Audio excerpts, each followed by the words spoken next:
श्री हरिराम व्यास जी जब सब छोड़ करके ओरछा से वापस वृंदावन आ गए, तो वृंदावन आकर के श्री हरिराम व्यास जी उनको महादेव ने आज्ञा करी थी, बोले तुम अपने ज्ञान से क्या कर रहे हो, जाओ वृंदावन के रस का विस्तार करो। तो एक दिन हरिराम व्यास जी ओरछा में बैठे थे बेतवा नदी के तट पर, और तभी एक पद उनको सुनाई दिया। भोर में कोई पद गा रहे थे, हेतरवंश महाप्रभु का पद, और वो पद सुनते ही हरिराम व्यास जी की चित्तवृत्ति ऐसी हो गई, दौड़ करके गए, बोले ये पद की रचना किसकी है? भैया मंच पे हिलो नहीं, बस ये पद की रचना किसकी है? उन्होंने बताया हेतरवंश महाप्रभु की है। तुरंत दौड़ करके गए वृंदावन, और वृंदावन जाकर के श्री राधा वल्लभ जी के मंदिर में पहुंच गए। सेवकों से कहा मुझे व्यास जी से अभी मिलना है, हरिराम व्यास जी के दर्शन कराओ।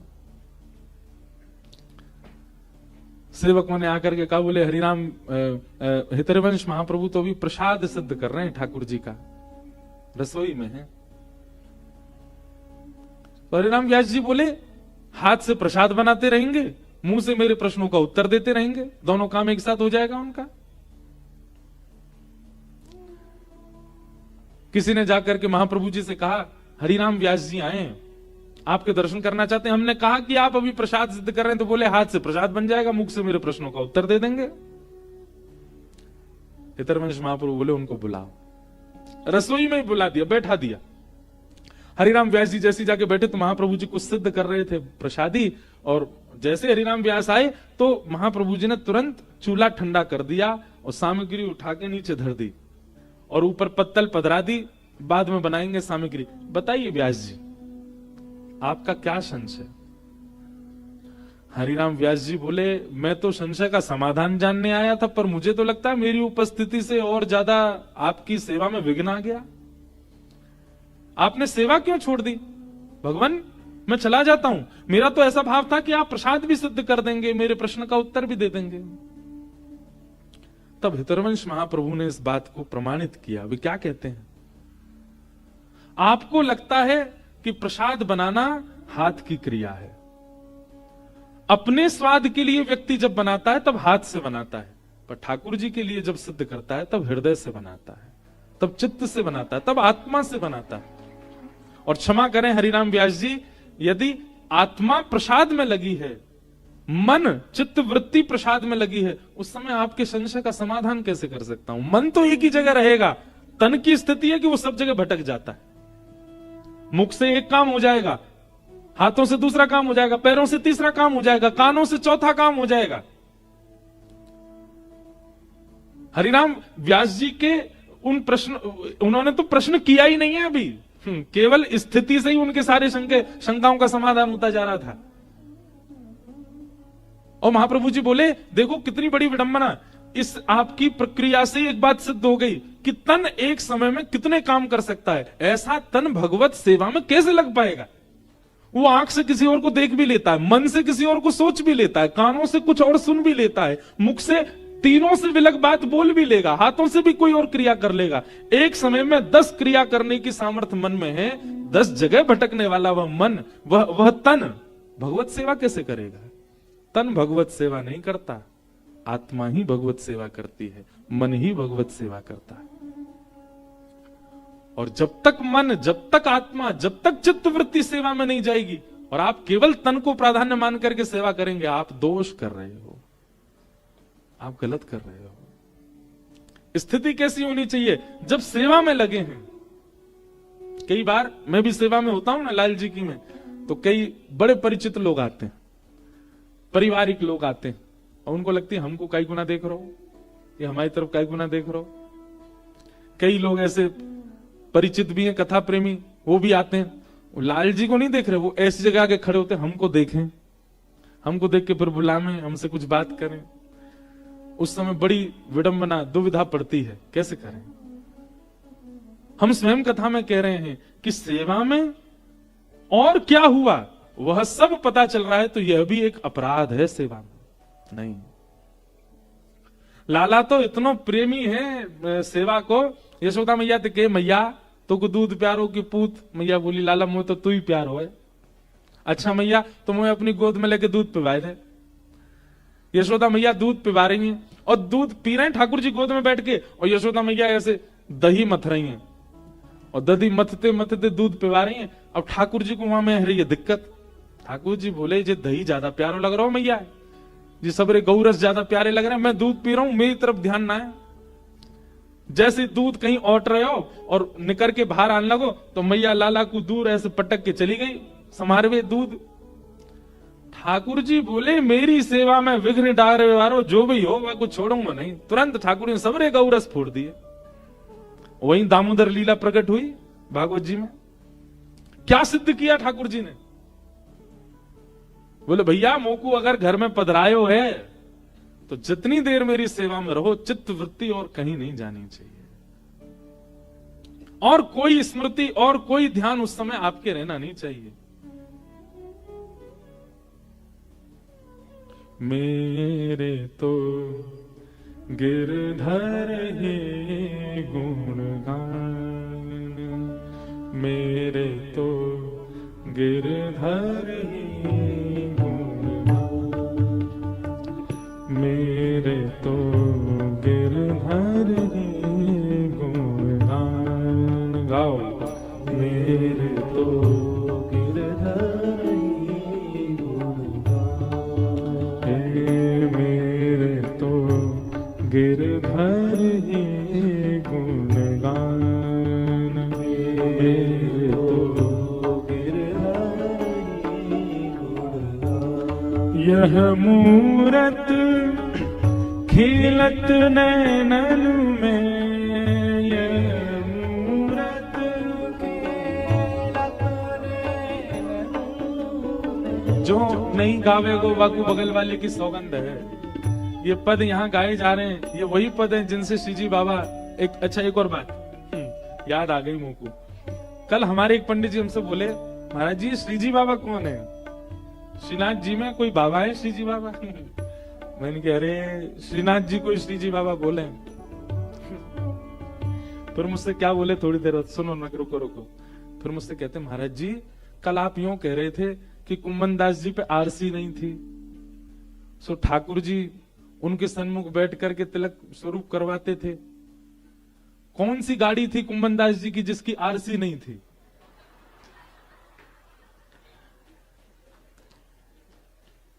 मैंने दंडवत तो प्रणाम किया और जितने थे सबसे कहा इनको प्रणाम करो। जो कह रहे कुंभन दास जी पे ऐसी कौन सी गाड़ी थी जिसकी आरसी नहीं थी? अरे मैंने कि भैया शीशा देखे आरसी। तो फिर मुझको बाद में ये लगा मैंने कि जब हमारे संग रहने वाले पंडित जी के इतने संशय हो सकते हैं तो आप सबके तो कितने होते होंगे। तो कभी कभी मेरे को लगता है कि मुझे स्पष्ट करके रहना चाहिए बात, न जाने क्या क्या क्या अर्थ लगा लो आप। 400 वर्ष पहले कुंभन दास जी की गाड़ी की आरसी नहीं थी।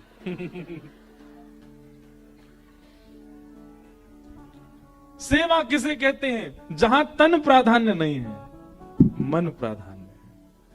ये आंख, ये हाथ, ये पैर, ये मुख, ये कान, ये केवल क्रिया करने के लिए मिले हैं।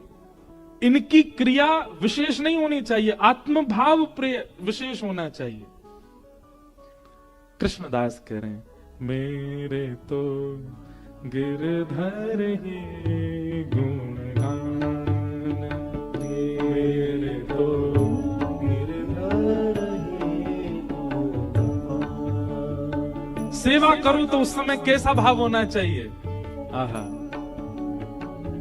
यह मूरत खेलत नैनन में, यह मूरत खेलत नैनन में, यह मूरत खेलत नैनन में, यह मूरत खेलत नैनन में। यही हृदय में ध्यान, यही हृदय में ध्यान,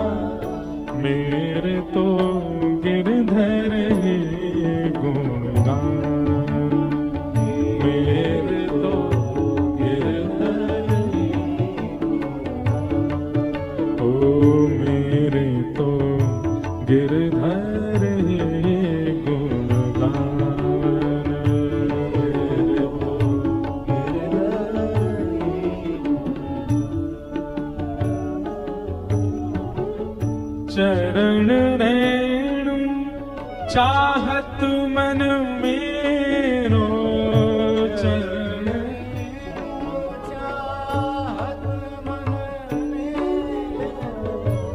चरण रेणु चाहत मन मेरो,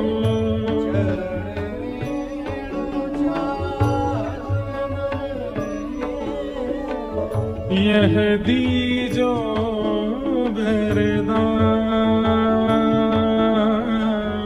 यह दीजो वरदान। हे कृष्ण दास को जीवन गिरधर,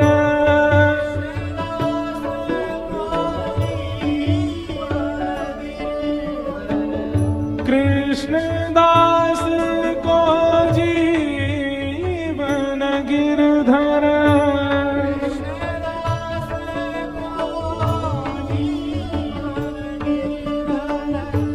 मंगल रूप निधान, मंगल रूप मेरे तो गिरधर गुणगान, मेरे तो गिरधर गुणगान, ओ मेरे तो गिरधर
हमारे अष्ट सखाओं ने जो गाया है ना, ये समस्त वेद वेदांत पुराणों के समस्त सार बात हैं और उनको भी खोल खोल के प्रस्तुत किया है। अब जिस विषय की हम चर्चा कर रहे हैं कि सेवा देह की नहीं है, देह से नहीं होती है, वो आत्म से होती है, वही बात यहां पर प्रस्तुत कर देते हैं श्री कृष्णदास। सेवा कर रहे हैं हम हाथ से, पर उसमें जब तक आपकी चित्तवृत्ति नहीं होगी, चित्तवृत्ति कैसे लगेगी कि आप सेवा तो कर रहे हो अपने ठाकुर जी की, पर उस समय ठाकुर जी आपको लीला करते हुए दिख रहे हैं। कोई भाव आपको ऐसा दिख रहा है जैसे हमारे मैं श्री जी बाबा ही बोले बारो, हमारे श्रीनाथ जी में बंटा भोग रखे जाते हैं ठाकुर जी के सन्मुख। उन बंटा भोगों में कई प्रकार की सामग्री रखी जाए। एक बार मैंने भी दर्शन किए तो वहां में एक मिश्री थी, वो ऐसी बिल्कुल गोल गोल गेंद जैसी मिश्री। मैंने पूछी, मैंने कि जी ऐसी मिश्री काई को है, गेंद जैसी मिश्री काई को है? तो मुझसे बोले जो सेवक थे, बोले लाला को बाल रूप है ना श्रीनाथ जी, तो लाला के सबरे दांत ना आए हैं, कभी कभी लाला की खुजार होवे, सो खुजरी होवे तो कहा करें, वही मिश्री ते अपनी खुजाले मुख को, अपने जो खुजरी होवे दांत ने करते समय बाकी खुजार में ऐसे ऐसे आय आय करके वो मिश्री खा ले ठाकुर जी, और वही से ठाकुर जी को सुख मिले। अब ये भाव कितना सुंदर है। ये कब हो सकता है? आप केवल देह से सेवा कर रहे हो तो आपके लिए तो वो पाषाण है, आप उनके प्रति ये भावना रखोगे ही नहीं। लेकिन आप आत्मभाव से जब उनकी सेवा करोगे तब आपके चित्त में लीला दिखेगी। आप श्रृंगार करोगे, आप माला धराओगे तो माला से ये नहीं लगेगा कि ये दो लड़ की माला है, आपके मन में भाव आएगा ये दो लड़ हैं माला में, ये किशोरी जी की दो भुजा हैं, पीछे से किशोरी जी ने लाल जी को ऐसे अंक में भर रखा है। ये दो भाव आएंगे। कभी कभी ठाकुर जी को चुटीले धराए जाए, हमारे लाल जी अब इतने छोटे से हमारे दिखे ना है लाल जी दूर से, तो मैं तो खूब प्रयास करूं मैं लाला कैसे दिख जाए, बड़ी बड़ी स्क्रीन भी लगवा में। गौर से देखियो ठाकुर जी को ऐसे यहाँ चुटीला धराई जाए, 2 चोटी ऐसी छोटी छोटी हूं मैं, और कभी कभी श्री जी के भाव से लंबो चुटीला यहाँ धराए हो जाए ठाकुर जी को। ये सब भाव लीलात्मक रूप से सेवा में होते हैं, केवल श्रृंगार नहीं होता है ठाकुर जी का कि ये पाग पहना दी, ऐसे बागा पहना दिए, ऐसे माला पहना दी, ऐसे कुंडल मकराकृत मत्साकृत पहना दिए, ऐसे नहीं होती है सेवा। केवल सजाना नहीं है ठाकुर जी को, वहां लीला है, उस लीला के भाव से ठाकुर जी श्रृंगार करते हैं अपना। वही भागवत जी कह रही है, धर्म प्रौजित कई तवोत्र परमो, भागवत श्रवण करने वाला श्रोता वो परम धर्म धार्मिक हो जाए, धार्मिक नहीं परम धार्मिक, परम धर्म का पालन करने वाला हो जाए। और परम धर्म किसको कहते हैं? इसी को कहते हैं जो देह का केवल आश्रय लेता है, किस लिए? भगवत प्राप्ति के लिए। अभी क्या है, अभी हमारी स्थिति ऐसी कि हमारे भीतर जो आत्मा है, हमारे भीतर जो चित्त है, मन है, बुद्धि है, उन सबको हमने दास बना रखा है देह का। लेकिन परम धर्म जब जीवन में आता है तो देह दास बनता है आत्मा का, मन का, व्यवहार का, बुद्धि का। देह दास होता है, और देह जब दास बनता है ना तभी भगवत प्राप्ति कराता है वह देह। देह को स्वामी मत मानो, देह को दास बनाओ। धर्म प्रौजित कई तवोत्र परमो, और निर्मत्सराणाम सताम, मात्सर्य दोष से रहित। भागवत का अधिकारी कौन? अब देखो यहां सारी कड़ियां जोड़िएगा। तो परम धर्म किसके जीवन में आएगा? बोले जिसके जीवन में मात्सर्य दोष नहीं होगा, दूसरे के प्रति ईर्ष्या की भावना जिसके चित्त में नहीं है। एक बात मैं कथा में, पिछले कुछ कथाओं से एक बात कह रहा हूं, पूज्य गुरुदेव भगवान भी मंच पे बैठे हैं, ये सब इन्हीं की कृपा से हमको मिले। कई बार कथा कहते कहते अपने आप ही कोई बात ऐसी आती है जो हमने कहीं पढ़ी भी नहीं। कैसे होता है? गुरु कृपा से ही होता है। हमारे गुरु जी बड़े बलवान हैं, तभी हम पहलवान हैं। गुरु कृपा।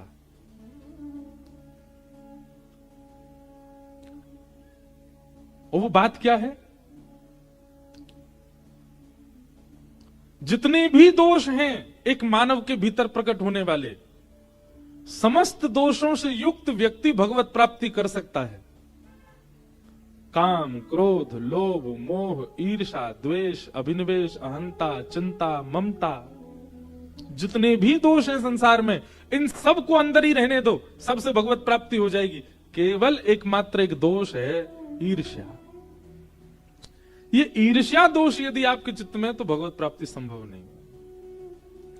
भगवान क्रोधियों को भी मिले हैं, भगवान लोभियों को भी मिले, भगवान कामियों को भी मिले हैं, भगवान मोहियों को भी मिले हैं, लेकिन ईर्ष्यालु को मिले हो ये कहीं नहीं सुना गया आज तक। ईर्ष्यालु को ठाकुर जी नहीं मिले।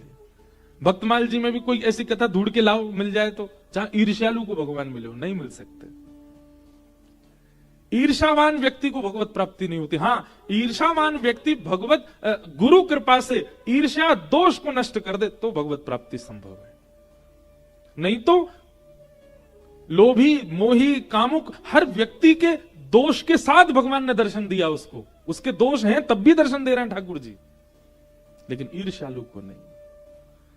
इसलिए हमारी आपसे एक हाथ जोड़ के प्रार्थना है, कोई भी दोष अंदर प्रकट हो जाए, चिंता मत करिए, कोई बात नहीं, ठीक है। आपको क्रोध बहुत ज्यादा आ जाता है, रहने दो।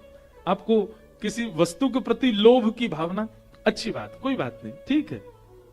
ये सब खांसी जुकाम बुखार हैं, इतनी बड़ी बात नहीं है। कभी कभी खांसी जुकाम का अगर इलाज ना भी किया जाए तो भी वो ठीक हो जाते हैं अपने आप ही, 3-4 दिन में ठीक होने लग जाते हैं। तो क्रोध, काम, लोभ, मोह आदि आदि जो दोष हैं, ये सब खांसी जुकाम जैसे हैं, हो जाएंगे ठीक। और नहीं हो रहे हो, कुछ दिन और चल गए हो, काम क्रोध बहुत ज्यादा बढ़ रहा हो, कथा के सुनो, निरंतर सुनो, औषधि लेना शुरू करो, ठीक हो जाओगे। पर अगर ईर्ष्या चित्त में आ गई है, ये तो कैंसर है, इसका इलाज नहीं है। ईर्ष्यालु व्यक्ति, मैंने अनुभव किया है, वो कथाओं से भी नहीं बदल पाते। ईर्ष्यावान व्यक्ति कथा से भी परिवर्तित कई बार नहीं हो पाता, उसमें उसी का दोष है। कथा में भी कई नियमों का पालन करना पड़ता है। कैसे? शब्दों के प्रति पूर्ण समर्पण, जो व्यास जी कह रहे हैं, व्यास जी के प्रति पूर्ण समर्पण, पिताजी हैं हमारे पूज्य गुरुदेव, पर नीचे बैठे क्यों? क्योंकि व्यास मंच है, व्यास मंच है, यहां पर इंद्रेश नहीं है, यहां पे बेटा नहीं है, यहां पे व्यास है। एक बार को सब वंदन करते हैं। ये निष्ठा पीठ के प्रति रखनी पड़ती है, व्यास को भी रखनी पड़ती। हम भी आके पहले पीठ को प्रणाम करते तब बैठते हैं यहां। ये जब तक निष्ठा नहीं होगी तब तक ईर्ष्यालु व्यक्ति कथा से सुधर नहीं पाएगा। तो ईर्ष्यालु व्यक्ति का कल्याण बहुत दुर्गम है। अपने आप से पूछिए, कब आपके चित्त में ईर्ष्या आती है? अच्छा, इसमें एक बात और आती है लोगों की तरफ से, वो भी तो हमसे ईर्ष्या करते हैं। पूज्य मलुक पीठ वाले महाराज जी, अभी कथा थी घर पर, तो उन्होंने एक बहुत अच्छी बात कही कथा में कि कोई व्यक्ति अगर आपसे ईर्ष्या मानता है, आप उसके प्रति ईर्ष्या का भाव मत रखो। आपका ईर्ष्या का भाव न होने से ही उसके चित्त में प्रेम आ जाएगा आपके प्रति। कहीं ना कहीं आप भी ईर्ष्या मानते हो, इसीलिए वो भी ईर्ष्या मानता है। ये आदान प्रदान है। अगर आप कहीं हमसे कहते हैं ना महाराज जी वो हमसे ईर्ष्या कर रहे हैं, तो हमारी दृष्टि ये भी देख रही है, तो फिर आप भी तो करते हो, तभी हो रही है ईर्ष्या। आप में ईर्ष्या नहीं होती तो सामने वाला आपसे नहीं करता। इसलिए हमारी एक प्रार्थना है, एक भावना है, हम स्वयं के लिए भी यही प्रार्थना करते हैं लाल जी से कि लाल जी और कछु तो दियो मत, पर कभी कभी चित्त में ईर्ष्या नहीं आवे कोई के लिए भी, चाहे कोई कितना भी श्रेष्ठ। अच्छा, ईर्ष्या भी श्रेष्ठों के प्रति आती है, अश्रेष्ठ जो होता है उसके प्रति ईर्ष्या होती कभी? कभी नहीं होती। जो बेचारा ना रूपवान है, ना शीलवान है, ना धनवान है, उससे कौन ईर्ष्या करता है? कोई नहीं। लेकिन जो श्रेष्ठ हो जाते हैं उनके प्रति ईर्ष्या आ जाती है, तो कहीं ना कहीं आप भी श्रेष्ठ बनना चाहते हो, इसीलिए तो ईर्ष्या हो रही है आपको। और श्रेष्ठ बनने का मतलब क्या है? कहीं ना कहीं संसार के ममत्व में आप फंसना चाहते हैं, इसीलिए तो आपको ईर्ष्या हो रही है। हमने अनुभव कर लिया, हमने पढ़ करके देख लिया, सबको मिल गए ठाकुर जी, ईर्ष्यालु को नहीं मिले। इसलिए ईर्ष्या मत लाओ चित्त में कभी भी। कोई अतिश्रेष्ठ भी दिखे ना, उसको देख करके भी। और देखिए सबसे बड़ी बात, कीर्तन, नाम जप, भगवत स्मरण, इनका सबसे उत्तम समय क्या है? लोग कहते हैं ब्रह्म मुहूर्त में करो।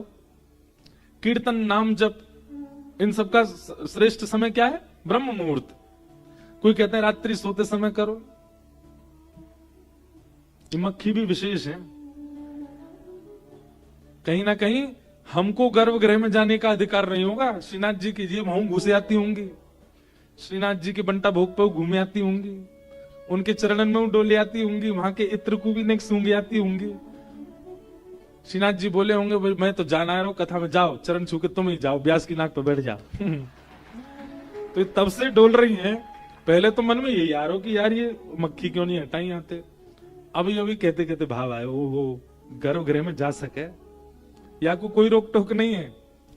भीतरिया भारिया अपरस वपरस सब मानवन के काजे है। लोग अपने आप को कितना श्रेष्ठ मानते हैं। मानव जा सकते हो गर्भगृह में? हैं श्रीनाथ जी की चरण छू सकते हो? नहीं, ये छू सके। जब हम दर्शन करने आते होंगे तो ये ठेंगा दिखाती होंगे, देख मैं तो जा रही हूं भीतर, मोह कोई ना रोकेगो।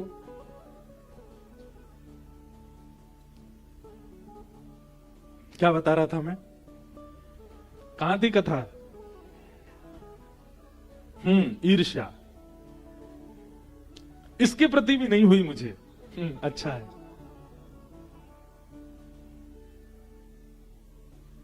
मोरहु बनाओ तो बनाओ श्री वृंदावन को, जो नाच नाच कुहक कुहक आपको रिझाऊंगा। बंदर हो बनाओ तो बनाओ श्री वृंदावन को, कूद कूद डारन पे भोर को जगाऊंगा।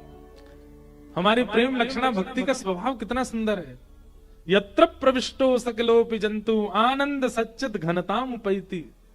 हमारे वृंदावन रस कहे कि महाराज वृंदावन में प्रवेश करने के बाद एक कीड़ा भी, एक कीट भी सच्चिदानंद को स्वरूप है जाए। इसलिए इनको अधिकार है, ये कहीं भी जा सकते हैं। तो निर्मत सराणाम सताम, मात्सर्य दोष यदि आपके चित्त में है ठाकुर जी नहीं मिलेंगे।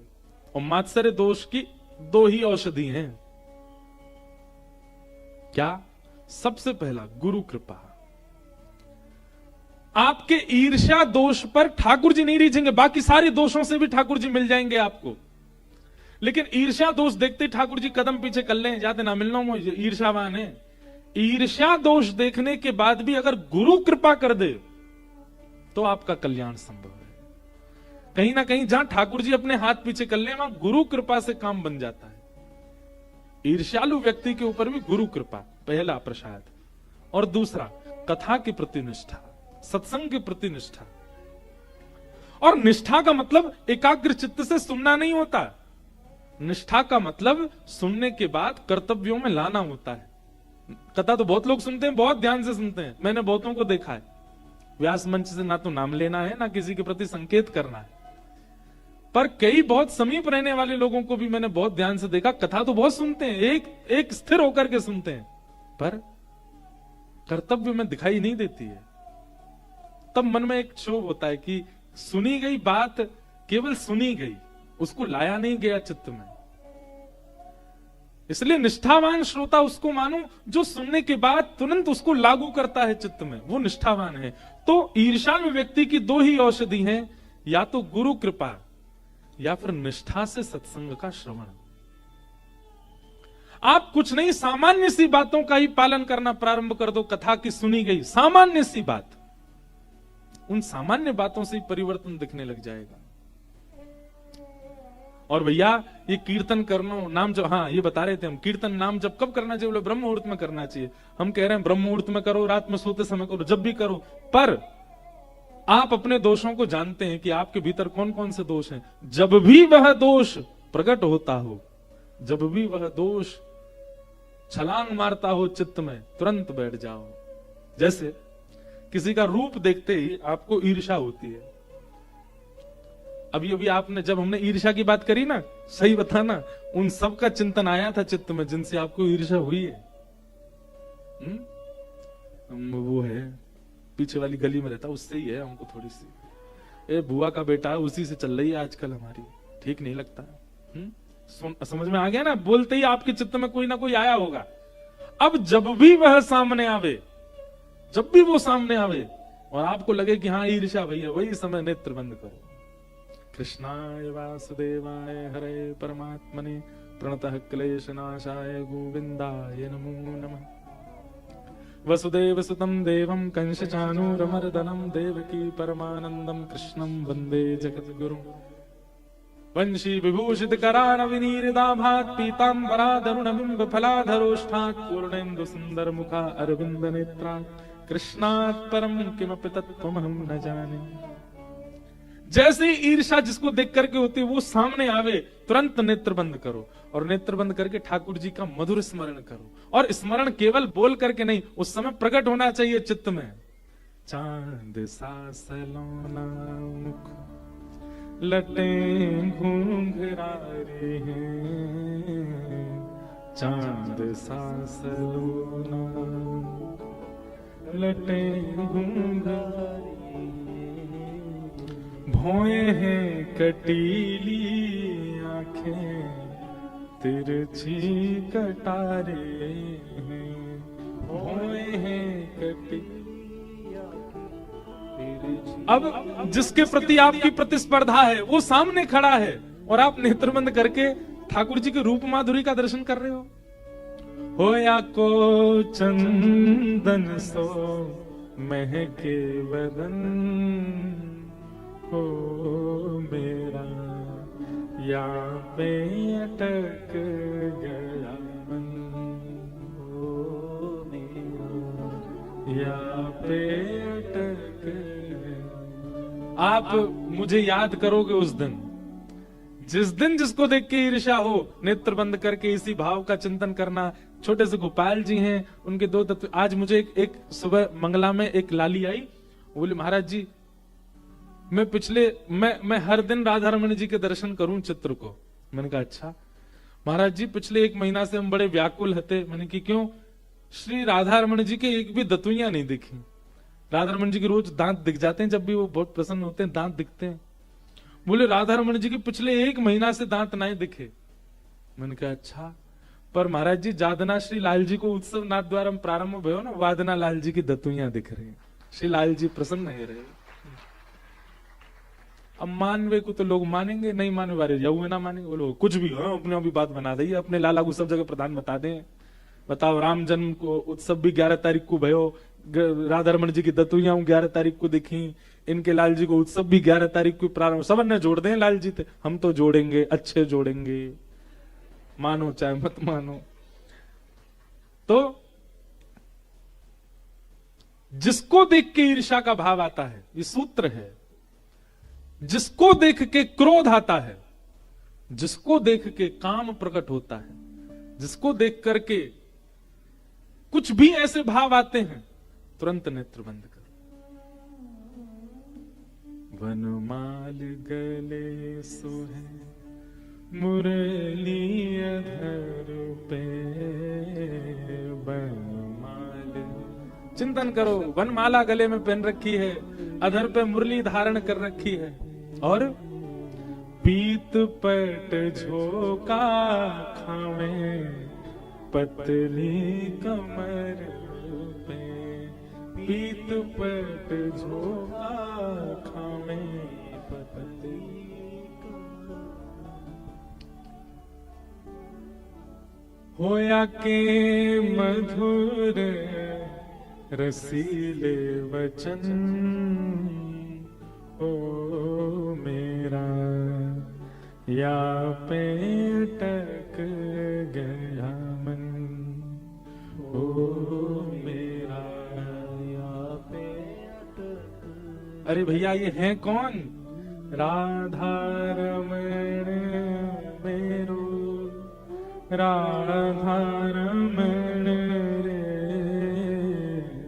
राधा रमण मेरो, राधा रमण रे, राधा रमण मेरो, राधा रमण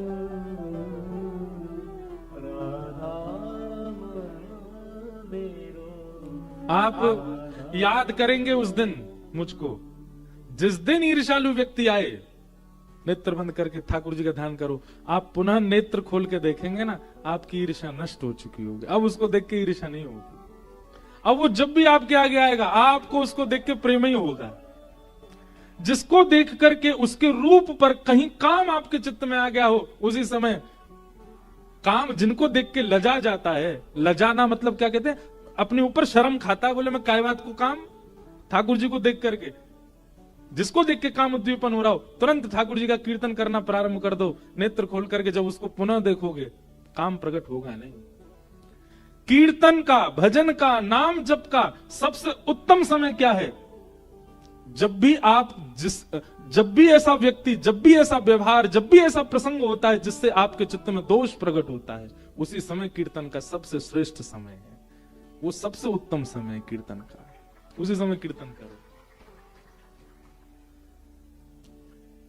वृषभानु की किशोरी सुन गैया होते भोरी, प्रीत जान के हूँ थोड़ी तो हे राखेगी शरण, मन भूल मत जइयो राधा रानी के चरण, मन भूल मत जइयो राधा रानी के चरण। ठाकुर जी के, श्री जी के चरणार विंदन के चित्र रखो अपने कक्ष में, अपने फोन में संपूर्ण स्वरूप तो रखेंगे सब, ठाकुर जी के चरण रखो। जब भी आपको ऐसा लगता हो क्रोध आ रहा है, लोभ आ रहा है, ईर्ष्या हो रही है, ठाकुर जी के चरण देखो, किशोरी जी के चरण देखो, और चरण देख करके तुरंत शीश नवाओ, आंखें बंद करके स्मरण करो, आपका दोष उसी समय शांत हो जाएगा। और शांत नहीं भी होगा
जागो श्याम उर हेर, राधे राधे राधे टेर, जागो श्याम उर हेर, राधे राधे राधे टेर, जागो श्याम उर हेर, राधे राधे राधे टेर, जागो श्याम उर हेर, राधे राधे राधे टेर। बांसुरी में बेर बेर करे नाम से रमण, बांसुरी में बेर बेर करे नाम से रमण, मेरे मन भूल मत जइयो राधा रानी के चरण,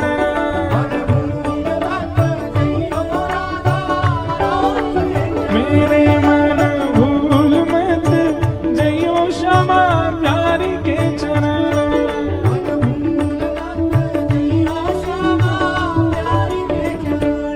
तेरे मन मत वारे छोड़ दुनिया के द्वारे, मन मत वारे छोड़ दुनिया के द्वारे, सब लोग कहो इस बात को, मन मत वारे छोड़ दुनिया के द्वारे, मन मत वारे छोड़ दुनिया के द्वारे, पूरी दुनिया के द्वारे छोड़ देंगे, कहाँ जाएंगे फिर?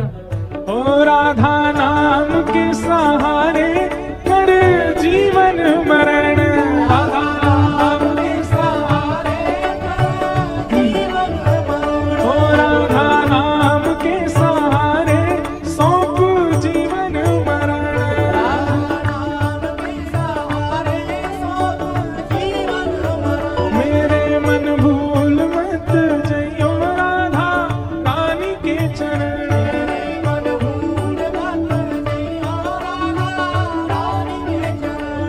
राधा रानी के चरण, श्यामा प्यारी के चरण, राधा रानी के चरण, श्यामा प्यारी के चरण, राधा रानी के चरण, श्यामा प्यारी के चरण, राधा रानी के चरण, श्यामा प्यारी के चरण, मेरे मन भूल मत जइयो श्यामा प्यारी के चरण,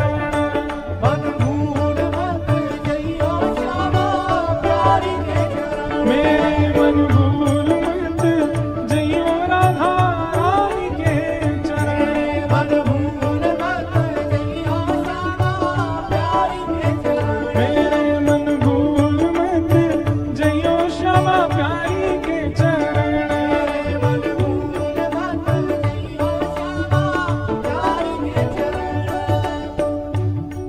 ओ ब्रज में रतन राधिका गोरी, ओ ब्रज में रतन राधिका गोरी, ब्रज में रतन राधिका गोरी, ब्रज में रतन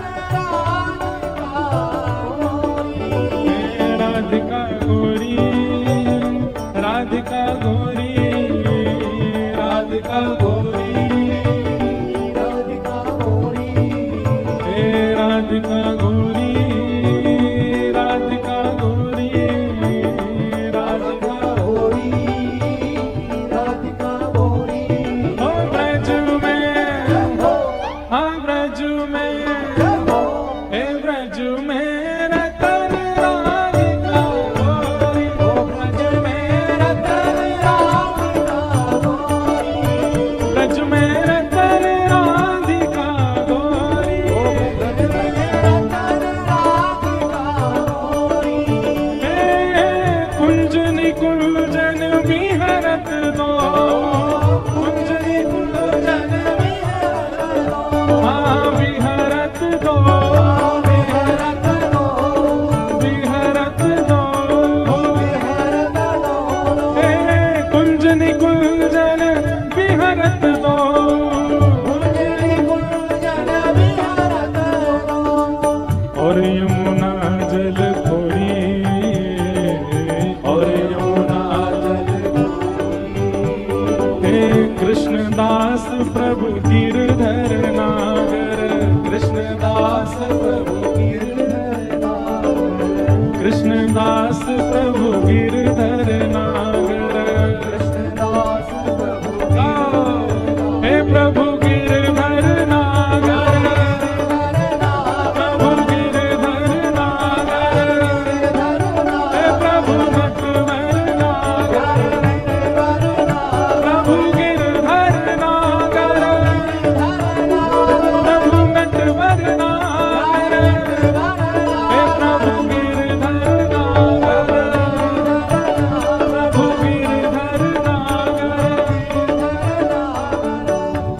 कृष्णदास प्रभु गिरधर नागर, कृष्णदास प्रभु गिरधर नागर, और नागरी नवल किशोरी, नागरी नवल किशोरी, ओ नागरी नवल किशोरी, नागरी नवल किशोरी, हो ब्रज में जय होने के जोर से होना चाहिए। देखो एक कथा सुनी ना आप लोगों ने, श्रीनाथ जी में सबने जाके जय जयकार करी, बोल गिरिराज धरणे की, गोवर्धन नाथ की, गुसाई जी परम दयाल की, पूछरी के लौटा की। पर रुक जाओ, पर ठाकुर जी यूं ही खड़े रहे, बोले ये जय जयकार तो रोज ही करे सबरे, नीचे ही नजर करके खड़े रहे। इतने में ही हम आप में से कोई गया, वहां ने जाके कहा कहीं बोल वृषभानु के जमाई की। आहा, जैसे ससुर जी को नाम सुनो सोई ठाकुर जी की नजर ऊपर है। ओहो कौन आया भैया। किशोरी जी को नाम और किशोरी जी के संबंध की कोई भी चर्चा हमारे लाला को बहुत प्रकट करे। हो ब्रज में जोड़ते, हो ब्रज में, हो ब्रज में, हो ब्रज में रतन राधिका गोरी, ब्रज में रतन राधिका गोरी, ब्रज में रतन राधिका गोरी, ब्रज में रतन राधिका गोरी, राधिका भोरी, राधिका गोरी, राधिका गोरी, राधिका गोरी, राधिका भोरी, राधिका गोरी, राधिका गोरी। ओ ब्रज में, ओ ब्रज में, ओ ब्रज में रतन राधिका गोरी, ब्रज में रतन राधिका गोरी, ब्रज में रतन राधिका गोरी, ब्रज में रतन राधिका गोरी। सब में सुघड़ राधिका गोरी, सब में सुघड़ राधिका गोरी, सब में सुघड़ राधिका गोरी, सब में सुघड़ राधिका गोरी। जय राधे राधे, राधे श्री राधे राधे, जय राधे राधे, श्री राधे राधे, वृषभानु दुलारी, कीरत सुत प्यारी, श्री कृष्ण प्यारी, बरसाने वाली, अति भोरी भारी, अति भोरी भारी, हरिवंश प्यारी, हरिदास दुलारी, जय राधे राधे, श्री राधे राधे, जय राधे राधे, जय राधे राधे, ओ जय राधे राधे, जय राधे राधे, जय जय श्री राम, जय जय श्री राम, जय जय श्री राम। बल वृषभानु के जमाई की जय। विराजो विराजो विराजो।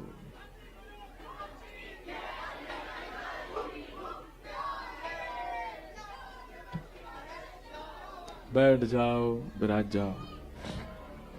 हमारे कृष्णदास जी को पद है और परम गौभक्त श्री राधा कृष्ण जी महाराज खूब भाव से गाते हैं। वे भी 16 तारीख को आएंगे, खूब उनसे गवाएंगे भी और नचाएंगे भी। 16 को उत्सव की विश्रांति है और उस दिन महाराज जी आएंगे। तो हम क्या कह रहे थे, अब देखो एक बात आपने गौर की, इधर देखो, यहां देखो, कथा सुनने लगो, बैठते ही बतियान लगे।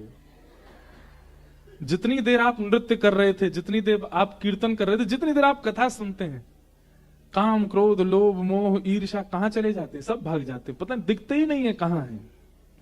आलस्य चला जाता है।